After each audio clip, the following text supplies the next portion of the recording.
స్నేహితుల మధ్య గొడవకి కారణం ఎవరు? అంతటి దారుణానికి ఒడిగట్టింది ఆమేనా? అసలు ఏం జరిగింది అనేది ఇప్పుడు మనం తెలుసుకుందాం.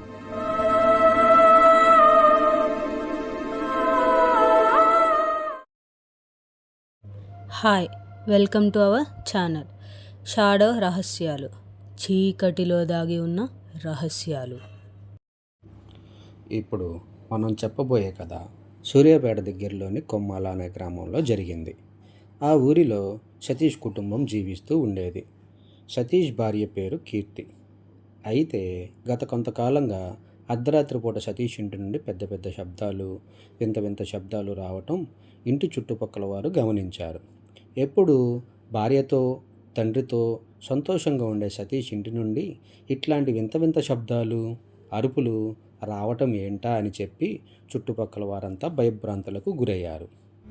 ఇది ఇలా ఉండగా ఒకరోజు సతీష్ భార్య కీర్తి ఇంటి ముందు పెరట్లో కల్లాపు జల్లడానికి బావిలో నీరు తోడగా ఆ నీరు ఎరుపు రంగులో ఉంది. అది చూసి ఒక్కసారిగా కీర్తి భయంతో కేకలు వేసి ఇంట్లోకి పరుగులు తీసింది. గత కొంతకాలంగా ఇంట్లో సతీష్ చేస్తున్న చేష్టలకి, ఇవాళ పెరట్లో జరిగిన సంఘటనకి కీర్తి మరింత భయపడిపోయింది. అదే రోజు రాత్రి ఊరంతా ప్రశాంతంగా పడుకున్న సమయంలో సతీష్ ఇంటి నుండి కీర్తి గట్టిగా అరవటం ఊరంతా వినిపించింది.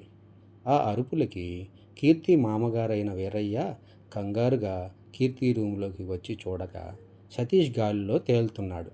ఆ దృశ్యం చూసి వీరయ్యకు ఒక్కసారిగా గుండె ఆగినంత పనయింది.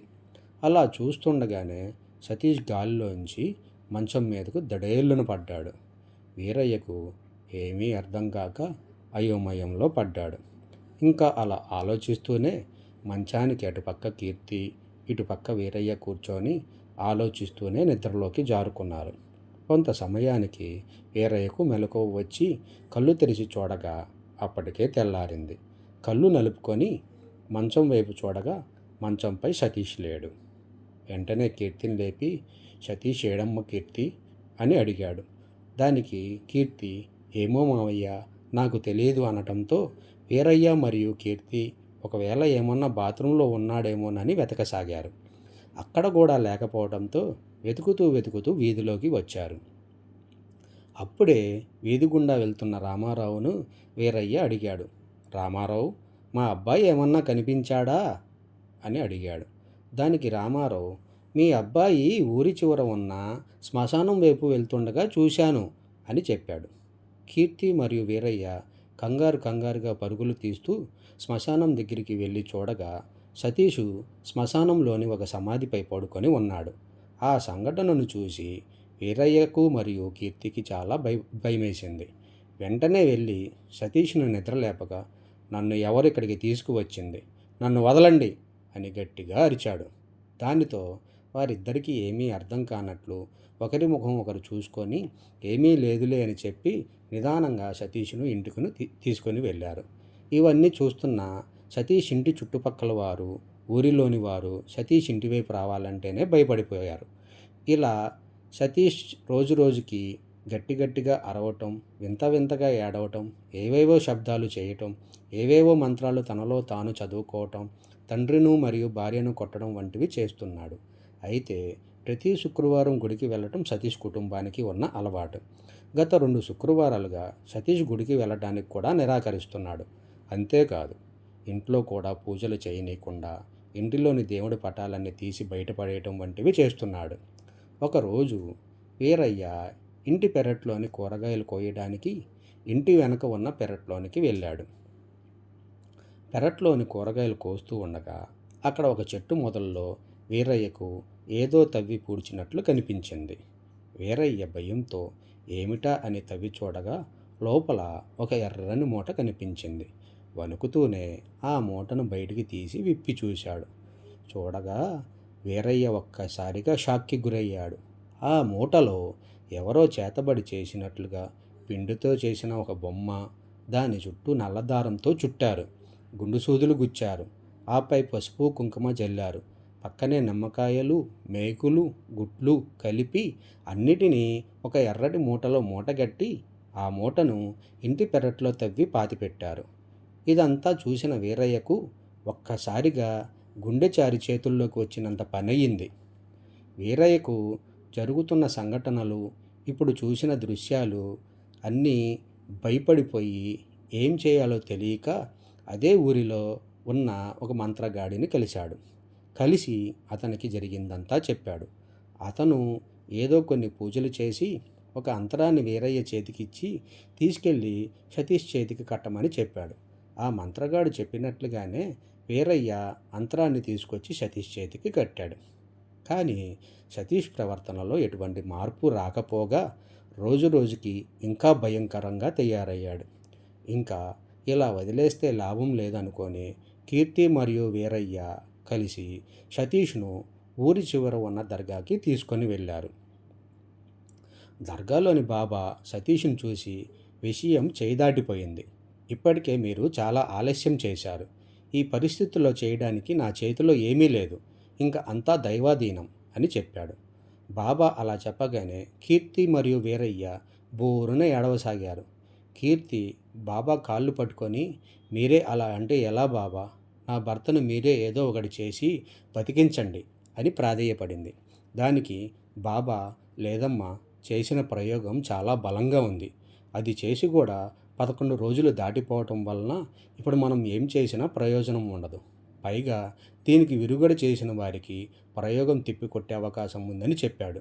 దానికి వీరయ్య దీని అంతటికి కారణం ఎవరు అని చెప్పి బాబాను అడిగాడు. దానికి బాబా ఇవన్నీ మేము చెప్పకూడదు అని చెప్పారు.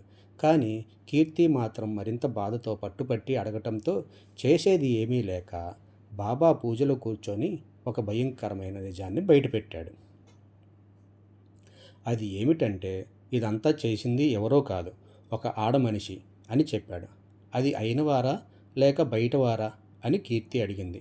దానికి బాబా బయటవారు అని సమాధానం చెప్పాడు. వారు ఎవరో చెప్పమని చెప్పి కీర్తి అడిగింది.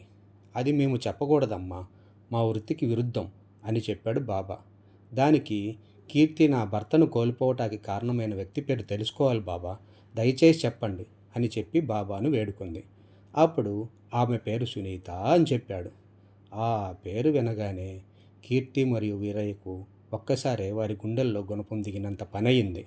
ఇంకది విన్న తర్వాత చేసేది ఏమీ లేక సతీష్ను తీసుకొని వీరయ్య మరియు కీర్తి నిరాశతో వెనుదిరిగారు. అలా ఇంటికి వచ్చిన రోజే సతీష్ నరకయాతన అనుభవిస్తూ, నోటి నుండి రక్తం కక్కుకొని చెప్పలేనంత బాధను అనుభవిస్తూ చనిపోయాడు. ఇంతకీ సునీత ఎవరో కాదు, సతీష్కి ప్రాణ స్నేహితుడైన రమేష్ భార్య. సతీష్ మరియు రమేష్ చిన్ననాటి నుండి ప్రాణ స్నేహితులు. వారిద్దరూ అన్నదమ్ముల కన్నా అన్యోన్యంగా ఉండేవారు. వారి ఇద్దరి ఇల్లులు పక్కపక్కనే అయినందువల్ల వారు ఏ పని చేసినా కలిసిమెలిసి చేయటం, ఇద్దరూ కలిసి ఒకటే స్కూల్కి వెళ్ళటం, భోజనం చేయటం, ఆడటం, పాడటం, పడుకోవటం వంటి పనులు చేస్తూ ఉండేవాళ్ళు. వారి స్నేహానికి ఊరే ఆశ్చర్యపోయేది. వీరు స్నేహితుల లేక అన్నదమ్ముల అని చెప్పి ఊర్లో వారందరికీ డౌట్ వచ్చేది. అలా ఇద్దరు ఎంతో అన్యోన్యంగా ఉండేవారు. అట్లా వారు పెరిగి పెద్దయ్యారు. పెద్దయిన తర్వాత ఇరువురికి చాలా ఘనంగా పెళ్ళిళ్ళు అయినాయి. రమేష్ భార్య పేరు సునీత, సతీష్ భార్య పేరు కీర్తి.